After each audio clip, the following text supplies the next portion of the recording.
Hey guys, today I'm going to show you how to make a super simple holiday dessert idea known as my Panettone Bread pudding with bourbon scented whipped cream. It's delicious, it's decadent, and the best part is it's so easy to put together. Let me show you how to make it. So for this recipe, we are going to be working with panettone, and if you are not familiar with it, it is a delicious Italian bread that has the consistency of like a brioche, and then it's dotted with these delicious candied citrus as well as dried fruits. It's a great bread to just eat all on its own, but when you bake it in a bread pudding, the results are sublime. So you want to spray a 12 by 9 casserole dish with some baking spray. And then you're going to cut the panettone into 1-inch cubes, and you can pop that in the casserole. You're going to be using 1.5 pounds. So typically if you get a large size, it's 1 pound. So it's basically 1.5 pounds. You can save the other half wrapped in foil. It makes for great toast the next day. Then you can set this aside while we mix our egg batter.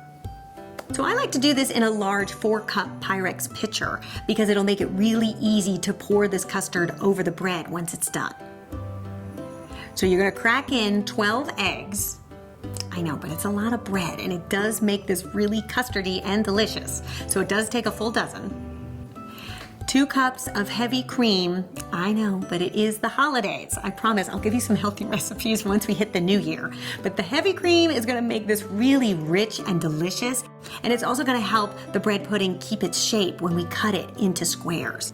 And to that, you're also gonna add 1/3 cup of white sugar, 2 teaspoons of vanilla extract, and then for some spice, we're going to add 2 teaspoons of ground nutmeg, 3/4 teaspoon of ground cloves, 1 teaspoon of ground cinnamon, and 1/4 teaspoon of salt. And you can go ahead and whisk that whole thing up, and then you'll have this beautiful egg custard on your hands, and then you are going to pour this over the bread, just making sure it's equally distributed.